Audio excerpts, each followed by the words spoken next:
말마음연구소 김나윤 소장이 쓴 비울수록 사람을 더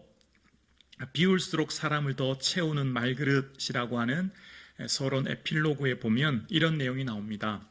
무심코 던진 말이라도 일단 입 밖으로 나온 말은 사람의 마음에 파장을 일으킨다. 그렇게 할 거면 그만두라는 상사의 말에 밤잠을 설치고 해낼 거라 믿는다는 한마디에 힘이 나서 두 팔을 걷어붙인다. 그만큼 말은 사람을 들었다 놨다 할 만큼 힘이 세다. 게다가 수명은 어찌나 긴지 주름이 자글자글한 노인이 어린 시절 들었던 격려의 말을 추억하며 눈물을 흘리거나 장성한 아들, 딸을 둔 가장이 그때 왜 나에게 그런 말을 했냐며 오랜 상처를 곱씹는 모습을 볼 때 말의 질긴 생명력을 실감한다라고 하는 서두의 내용이 나옵니다. 말은 생명력이 엄청 깁니다. 허공에 외치는 말이 사라지는 것이 아니라 그 말은 단 몇 초 입술을 떠난 말은 몇 달, 몇 년, 몇 수십 년을 누군가의 가슴 속에 머물게 되는 것이죠. 그래서 말에는 생명력이 굉장히 긴 것입니다. 그래서 우리의 언어에는 강력한 힘, 파워가 담겨져 있어요. 말은 결코 사라지는 것이 아니죠. 그래서 이 말이 어떻게 되느냐에 따라서 행복과 불행을 결정합니다. 성경은 언어에 관한 책입니다. 하나님의 말씀이 말씀으로 시작하여서 말씀으로 마칩니다. 처음 천지를 창조하실 때 빛이 있으라 하셨고 빛이 있었습니다. 말씀하시면 그대로 됩니다. 말씀하시는 대로 창조되었습니다. 말씀이 곧 현실이 되었습니다. 말씀은 곧 하나님이십니다. 뿐만 아니라 마지막 말씀에도 주 예수 그리스도의 은혜가 모든 자에게 있을지어다. 아멘 이라고 말씀하시면서 말씀으로 마치죠. 그래서 형상대로 지음받은 우리에게는 말의 권세를 주셨습니다. 하나님의 형상대로 지음받은 아담에게 말의 권세를 주셨는데요. 하나님께서는 각종 동물과 새를 지으셨고 지으신 다음에 그 이름은 아담에게 맡기셨어요. 아담이 각 생물을 부르는 것이 곧 그 이름이 되었다라고 말씀합니다. 아담이 동물을 보면서 사자라고 말하면 그 동물은 사자가 되었다는 겁니다. 기린이라고 말하면 그 동물은 기린이 되었다는 거죠. 아담에게 입술의 권세를 주셨죠. 뿐만 아니라 하나님께서는 하나님의 사람들에게 하는 그 말이 얼마나 강력한 힘이 있는지를 끊임없이 말씀합니다. 여러분, 자녀들의 순서는 어머니의 배에서 태어남에서부터 순서가 정해지잖아요. 첫째, 둘째, 셋째 이렇게 말입니다. 그런데 이 장자의 고난이 말로 바뀐 사례가 있습니다. 여러분, 어떻게 장자가 다시 어머니의 뱃속에 들어가지 않는데 그 순서가 바뀔 수 있나요? 그런데 오늘 내게 맹세하라. 에서가 맹세하고 장자의 명분을 야곱에게 판지라 이런 말씀이 나와요. 에서가 맹세로 언어로 장자권을 넘겼더니 실제 그 장자권이 야곱에게 넘어갔다 얘기하고 야곱은 이후에 12아들을 축복하면서 요셉의 두 손자, 아들, 그 손자를 향해 축복할 때 12지파의 반열에 오르게 됩니다. 축복 기도가 곧 언어이지 않습니까? 하나님 앞에서 하는 축복의 기도대로 이루어진 겁니다. 말은 반드시 그대로 되는 것입니다. 말에는 권세가 있는 겁니다. 우리에게는 말의 특권을 주신 거예요. 피조물 어느에게도 주시지 않은 그 특권을 우리에게 주신 거예요. 그래서 하나님과 대화하고 하나님과 교제하게 하셨을 뿐만 아니라 내 옆에 있는 성도와 함께 소통하면서 함께 사귈 수 있는 은혜를 주신 겁니다. 그런데 말에는 양날의 검입니다. 말은 죽이기도 하는 언어가 있고 살리기도 하는 언어가 있는 겁니다. 언어에 순기능과 역기능이 숨겨져 있는 거죠. 축복과 저주, 울기도 하고 웃기도 하는 것 다 언어로부터 시작됩니다. 상처를 주기도 하지만 치유하기도 합니다. 정신과 의사는 수술 도구가 아니라 언어로 사람을 치유하지 않습니까? 그래서 언어에는 사람을 살리는 힘이 담겨져 있는 거죠. 나는 누구인가에 대한 존재는 곧 내가 하는 말로 결정됩니다. 말에는 품격이 있고 말은 꼭 나를 닮았습니다. 그래서 말에는 인격이 있고 그 사람의 말이 그 사람의 인격이 되는 거죠. 그런데 더 중요한 것이 있죠. 말은 곧 삶이 됩니다. 말은 곧 현실이 됩니다. 여러분의 말이 여러분의 미래를 결정합니다. 여러분의 말한 대로 그대로 이루어질 것입니다. 말이 나의 삶을 이끄는 거죠. 언어의 레일 위에 인생이라는 기차가 달려가는 겁니다. 오늘 본문 18장 21절에 보면 죽고 사는 것이 혀의 힘에 달렸나니 혀를 쓰기 좋아하는 자는 혀의 열매를 먹으리라 라고 이야기합니다. 오늘 성경은 우리에게 말합니다. 우리가 매일 음식을 먹듯이 우리의 하는 혀, 그 언어로 그 열매를 내가 매 순간마다 먹게 된다는 거예요. 그래서 말이 곧 삶이 된다는 것이죠. 그래서 우리의 삶 가운데 하는 말 그대로 되었던 사례를 성경은 소개합니다. 이스라엘이 애굽에서 나온 후 가나안 땅을 들어가기 위해 나왔는데 그 앞에 거대한 홍해를 보면서 그 사람들이, 이스라엘 백성들이 말합니다. 이 광야에서 죽었으면 좋았을 것을. 절대 하면 안 되는 말이었습니다. 그 말대로 그대로 되었지요. 그들이 말합니다. 우리의 처자가 사로잡히리니 라고 이야기합니다. 아들과 딸, 아내와 자녀들이 사로잡힌다 얘기합니다. 그런데 하나님이 그 말을 그대로 사용해서 따오지요. 민수기 14장 31절에 보면 너희가 사로잡히겠다고 말하던 너희의 유아들은 내가 인도하여 드리리라. 너희 사로잡힌다고 말했지? 그대로 하나님께서 들으셨고 그 들으신 대로 인용하신 거예요. 누가 말했죠? 이스라엘이 말했고 하나님 들으셨던 거죠. 그래서 너희가 내게 말한 그대로 내 귀에 들린 대로 내가 행할 것이다 라고 말씀하셨어요. 여기 계신 성도님, 저 하는 그 말 다 누가 듣고 계세요? 하나님이 듣고 계세요. 우리는 하나님의 자녀이기 때문입니다. 우리에게는 하나님의 자녀이기 때문에 내가 하는 모든 언어, 그 말을 지금 하나님이 다 귀 기울여 듣고 계신 거예요. 그래서 이것이 축복이요, 이것이 은혜요. 그래서 우리가 이것을 늘 언어를 조심해야 되는 거죠. 인생의 성공과 실패가 말로 인해 결정됩니다. 이스라엘 백성들이 애굽에 있을 때 사용했던 언어가 불평의 언어였습니다. 벽돌을 구우면서 농사일을 하면서 못 살겠다, 힘들어 죽겠다, 불평의 언어를 그대로 몸에 간직하게 되었고, 그래서 가나안 땅에 애굽에 광야에 나왔을 때도 여러 번 불평하는 모습을 봅니다.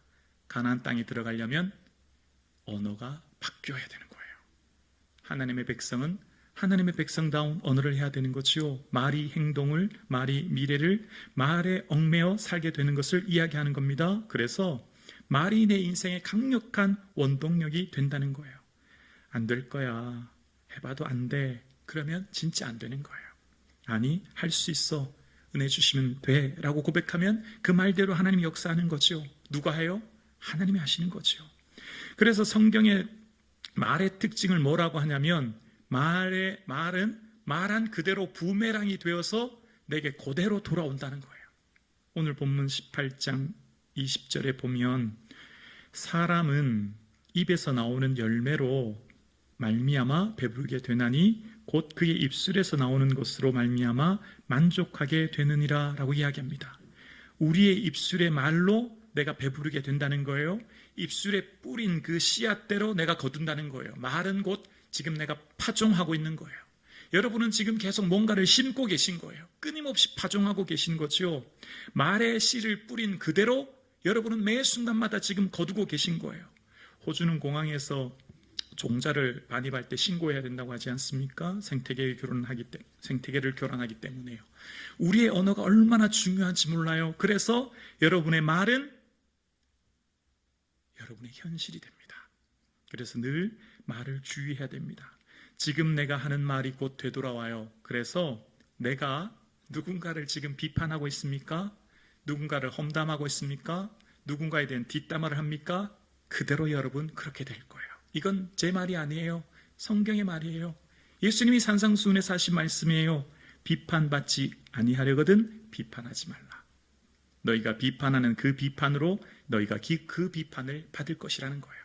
지금 내가 누군가에 대해서 칭찬하고 있나요? 누군가에 대해서 격려하고 있나요? 누군가를 잘하고 박수 쳐주고 있나요? 그러면 그대로 여러분 그 칭찬을 받을 거예요. 주라, 그러면 너에게 줄 것이니 곧 후이 되어 누르고 흔들어 넘치도록 너에게 안겨주리라. 세번역 성경은 말합니다. 남에게 주어라. 그리하면 하나님께서도 너희에게 주실 것이니 되를 누르고 흔들어 넘치도록 후하게 되어 너희 품에 안겨주실 것이다. 내가 주면 그것이 위로가 되든 그것이 물질이 되든 시간으로 되든 뭔가를 주면 누가 갚아주신다고요? 아버지 하나님이 갚아주신다는 거예요. 하나님이 다 함께 해주셔서 후히 되어 넘치도록 우리 안에 품어주신다는 거지요. 오늘 함께 예배드리시는 우리 사랑하는 성북정한 가족 여러분, 위로와 칭찬과 격려의 언어가 우리에게 넘칠 수 있기를 주 이름으로 축원합니다. 감탄사가 넘칠 수 있기를 소원합니다. 우와, 권사님 오늘 헤어스타일이 너무 멋져요. 우와, 권사님 오늘 옷이 왜 이렇게 잘 어울려요. 장로님 넥타이 색깔이 너무 멋지네요. 우와, 칭찬하는 성도님 되기를 주의 이름으로 축복합니다. 돈이 들지 않아요. 그러나 그 언어가 공동체를 행복하게 하죠. 공동체를 견고하게 하는 것입니다. 말은 어디서 시작될까요? 마음에서 시작돼요. 말과 마음은 동전의 양면입니다. 우연히 무심코 아니요, 생각하던 말이 나오는 거예요. 마음에 품었던 말이 나오는 거예요. 그냥 나오는 말 한마디도 없어요. 다 내 마음속에 늘 생각하고 품던 것이 우연히 입으로 나왔을 뿐, 사람은 마음에 쌓은 선에서 선을 낸다 말씀합니다. 마음에 가득한 것을 입으로 이야기한다는 거예요. 그래서 지금 내 마음에 무엇을 담고 있느냐가 너무너무 중요합니다. 마음의 그릇에 담긴 것이 나오기 때문에 그 마음에 지금 무엇이 담겨 있는가를 살펴야 돼요. 여러분, 지난 일주일 동안 어떤 것들을 많이 생각하며 보내셨나요? 그 생각의 빈도수, 생각의 내용, 또 생각들의 색깔 살피셔야 해요. 분별하셔야 됩니다. 그러니까 지금 내가 생각하고 있는 생각이라고 있는 이 마음이라고 하는 샘물에서 솟아나오는 이 생각들로부터 내 말이 불쑥불쑥 튀어나오기에 끊임없이 우리는 우리의 생각을 예의주시하고 살펴야 됩니다. 그래서 우리의 마음속에 이 마음의 그릇에 믿음이 가득 채워질 수 있기를 주님의 이름으로 축복합니다. 역사의 주관자는 하나님이시요, 하나님께서 이 세상을 창조하셨고 그 섭리로 경영하고 계시며 주님 다시 오실 것을 우리는 믿습니다. 나의 인생의 주인 또한 예수 그리스도이시며 주께서 창세전에 나를 이 땅에 보내셨고 지금 나의 삶을 사명을 주셔서 오늘을 살게 하시며 나의 삶을 인도하실 뿐만 아니라 나의 삶을 통해 하나님의 역사를 이루십니다. 우리의 모든 삶의 주인은 살아계신 하나님, 그분이기에 나의 모든 삶을 믿음으로 바라볼 수 있는 저와 여러분의 삶 되기를 주의 이름으로 축복합니다. 상황이 바뀌지 않아도, 문제가 그대로 있어도, 내 삶의 어려움이 그대로 있어도 주님이 우리에게 요구하시는 게 있어요. 믿음의 언어를 선포하라는 겁니다. 이스라엘 백성들에게 하나님께서 요구하시는 것은 여리고를 돌면서 마지막에 돌 때는 침묵하라고 말씀하셨고 외치라 할 때 외치라 말씀하셨고 크게 소리질러 외치니 성벽이 무너져 내린지라. 언어의 막강한 파워, 그들이 성벽을 향해 외칠 때, 나팔과 함께 크게 소리로 외칠 때 성벽이 무너졌다는 겁니다. 여러분, 쌍마차로 마차가 두 대가 겹으로 지나가는 내성과 외성으로 쌓여져 있는 이 여리고, 그 거대한 여리고성이 그들의 언어와 외침을 통해 무너졌어요. 누가 했죠? 하나님이 하시는 거예요. 하나님이 하시는 거예요. 하나님이 하시기에 우리는 그 믿음의 언어를 선포하는 거예요. 신념이 아니죠. 내 능력에 따라서 하는 것이 아니지요. 하나님을 믿기에, 그 전능하신 하나님을 의지하기에 하나님께서 주시는 그 믿음으로 선포하는 거죠. 비록 현실의 환경과 현실의 문제와 현실의 위기와 어려움 가운데 있지만 이 역사를 주관하시는 분이 하나님이신 것을 믿기에 지금 현재 아직까지 내 몸이 아프다면 주께서 지금 치유하고 계시다. 지금 내 삶 가운데 하나님 역사하고 계시다. 문제가 그대로 있지만 하나님께서 그것을 회복시키시고 치유시키시고 역사해 주실 것이다. 믿음의 언어를 선포하고 바라볼 수 있는 저와 여러분의 삶 되기를 소원합니다. 여러분 잘 아시잖아요. 갈렙이요, 다 못 간다고 했을 때도 여호와께서 기뻐하시면 우리가 그 땅에 들어간다고요. 그 말한 대로 들어갔지 않습니까? 우리의 삶의 이 언어는 미래를 결정하는 겁니다. 내일을 결정하는 거예요. 하나님께서 우리의 말을 그대로 들으셨고 그 믿음으로 그의 삶을 이끄시는 겁니다. 그래서 우리의 말이 우리 내면으로부터 솟아남을 기억하면서 우리의 내면에 채워야 될 것이 믿음이지요. 믿음으로 늘 충만한 삶을 사는데 중요한 것 하나가 있다면 그것은 바로 언어, 곡조 있는 기도라고 하는 찬양이라 생각합니다. 언어와 곡조가 합쳐지는 것 말입니다. 찬양의 독특성이 있다고 생각해요. 찬양은 찬양할 때 주시는 그 풍성한 은혜가 마음에 있는 두려움과 근심과 두려움을 내 마음에서 쫓아냅니다. 내 마음 그릇에 찬양이 일단 시작되면 그 찬양이 내 마음을 가득 채워서 내 마음에 있던 두려움, 근심, 불안과 우울들이 떠나가는 것을 경험합니다. 찬양의 그 곡조 있는 이 멜로디가 우리 마음을 다스리는 거죠. 여러분 시편을 보십시오. 시편에 공통된 특징이 있습니다. 거대한 위기를 만났어요. 큰 어려움을 만났어요. 다 뭐하죠? 찬양해요. 찬양. 찬양하여 하나님을 높여요. 내 영혼아 여호와를 찬양하라, 송축하라. 위기 때 합니다. 그럴 때 내 마음을 다스리게 되죠. 내 영혼아 어찌하여 낙심하며 어찌하여 불안해하는가? 너는 하나님께 소망을 두라. 내가 오히려 그를 찬송하리로다. 이런 모든 고백은 다 위기 때 하는 고백이었어요. 위기 앞에 두렵고 낙심되고 좌절되어 이제 끝났다. 내 인생 여기서 끝이야. 두려움 가운데 절망하는 삶이 아니라 뭘 선택하죠? 찬양을 선택한 거예요. 찬양을 선택할 때 찬양이 내 마음을 다스리고 내 마음을 지배하고 내 마음의 은혜로 채워지게 되어서 내 영혼아 여호와를 송축하며 찬양하라. 여러분 시편을 보십시오. 아비멜렉 앞에서 침을 흘리면서 그 자존심 상한 극심한 고통 가운데 내가 항상 여호와를 송축하리로다. 주님을 찬양합니다. 지금 여러분의 삶의 위기와 고난과 어려움 가운데 있습니까? 찬양으로 주님을 높일 수 있기를 주의 이름으로 축원합니다. 찬양이 여러분의 찬양이 시작되면 일단 찬양이 시작되는 그 순간 여러분의 마음은 주의 은혜의 평강으로 채워질 줄로 믿습니다. 그래서 끊임없이 찬양을 들으셔야 돼요. 찬양을 끊임없이 유튜브를 펴시고 끊임없이 찬양을 듣는 것입니다. 찬양을 들을 때 그 찬양이 나의 마음을 다스리게 되죠. 우리의 삶 가운데 위기와 어려움 가운데 있다면 주님을 높이며 찬양할 때 주께서 내 마음을 다스려 주시는 것입니다. 그래서 우리의 삶 가운데 우리의 마음에 평강의 은혜로 띠띠워지는 거죠.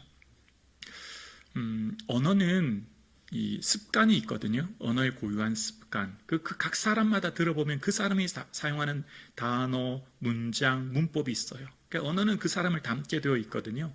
그래서 언어가 바뀌는 게 정말 어려워요. 사실 언어가 바뀌었다는 건 다른 말로 그 사람이 마음이 바뀌었다는 것이고 그 사람이 가치관이 바뀌었다는 말인데요. 근데 여러분 웬만해서는 사람이 바뀌기가 어렵지 않습니까? 그런데 바뀌는 방법 한 가지가 있습니다. 여러분 야고보에 보면 짐승이며 새와 벌레와 바다의 생물들은 사람이 길들일 수 있고 라고 했어요. 모든 것들 다 길들일 수 있다고 했는데 한 가지 혀는 능히 길들일 사람이 없다 이렇게 얘기합니다. 혀를 길들이는 것은 사실상 불가능하다 할 정도로 얘기합니다. 그런데 가능한 게 한 가지가 있어요. 뭐죠? 성령의 충만한 임재입니다. 여러분 오순절날 성령의 충만함을 받고 변화된 것 특징 첫 번째가 뭐였습니까? 다 성령의 충만함을 받고 성령이 말하게 하심을 따라 다른 언어들로 말하기 시작하니라. 언어가 변화되는 것, 성령이 말하게 하심을 따라 원어대로 해석하면 성령이 시키는 대로라는 뜻이에요. 말은 내 마음의 지배를 받지 않습니까? 내 생각과 내 뜻대로 말하지만 성령이 나를 다스리면 성령의 충만함의 임재를 받으면 성령이 시키는 대로의 언어를 사용한다는 거죠. 다시 말하면 언어의 변화는 성령의 충만한 임재로부터 시작된다는 거예요. 그래서 오늘 함께 예배드리시는 사랑하는 성북중앙 가족 여러분, 성령의 충만함을 사모할 수 있기를 소원합니다. 예수 그리스도를 더욱 갈망할 수 있기를 소원합니다. 주님을 더욱 갈망하고 소원하여 닮아 내 마음속에 예수 그리스도의 마음이 충만하고 성령님의 온전한 다스림이 있을 때 내 언어가 변화되어지고 그 변화된 언어로 공동체가 살아나는 것을 경험하는 한 해 되기를 주의 이름으로 축원합니다. 한 해가 벌써 한 달이 다 지나가 버렸어요. 얼마나 시간이 빠른지 몰라요. 이렇게 빨리 흘러가는 세월 속에서 우리의 삶을 통해 하나님께서 원하시고 바라시고 기대하시는 그 뜻을 이루는 것, 그것은 바로 성령님의 임재지요. 성령님의 임재하시면 나타나는 또 하나의 현상이 있습니다. 바로 귀가 열리는 거예요. 귀 있는 자는 성령이 교회에게 하시는 말씀을 들을지어다. 하나님의 말씀이 들리는 것, 듣는 자는 살아나리라. 듣는 자는 살게 됩니다. 말씀이 들리면 그 영혼이 살아납니다. 말씀이 들리면 절망 가운데 있는 이들이 일어서게 됩니다. 말씀이 들리면 그 영혼이 새로워지게 되는 거예요. 나 보내시는 이를 믿는 자는 영생을 얻었고 심판에 이르지 아니하나니 사망에서 생명으로 옮겼느니라. 하나님의 음성, 아들의 음성을 들을 때가 오노니 곧 이때라. 듣는 자는 살아나리라. 하나님의 말씀이 내게 들리면 사망에서 생명으로 내 삶이 옮겨지게 됩니다. 영생을 얻게 되는 거예요. 거듭남의 은혜를 경험하게 되죠. 그럼 내 영혼이 살아나게 되죠. 영생을 선물로 받은 자의 특징의 삶을 살게 되는 겁니다. 바로 하나님 나라를 소망하며 살게 되는 거죠. 그래서 우리의 삶이 새롭게 되는 것입니다. 사망에서 생명으로 옮겨진 존재, 영생을 소유한 존재, 하나님 나라를 선물로 받은 삶, 하나님의 자녀된 권세를 얻은 삶을 살기에 오늘 저와 여러분의 삶은 내 삶의 주인이 하나님이심을 믿고 나는 그 자녀됨을 믿기에 삶의 어떠한 고난과 위기와 어려움의 상황 속에서도 절망, 포기, 낙담이 아니라 하나님을 향한 믿음의 언어로 손파며 나아갈 때 주께서 우리의 삶을 새롭게 해주시는 것을 경험하게 될 줄로 믿습니다. 하나님은 살아 계시며 역사의 주관자이시며 오늘도 우리의 삶을 통치하고 계신 줄로 믿습니다. 그 하나님께서는 오늘 우리의 삶을 친히 인도하사 우리를 통해 어떤 위기와 어려움 상황 속에서도 두려워하지 말라 말씀하시고 우리의 삶을 통해 믿음의 언어를 선포함으로 나의 삶을 하나님 나라를 이 땅에 이루며 하나님 나라를 이 땅에 확장하며 하나님의 그 뜻과 사명을 이 땅에 이루는 자들로 우리를 사용하고 계신 줄로 믿습니다. 오늘 예배드리시는 여러분은 하나님의 존귀한 자녀입니다. 하나님의 거룩한 자녀입니다. 여러분의 삶을 통해 하나님의 위대한 뜻과 역사가 오늘도 이루어지고 있는 줄로 믿습니다.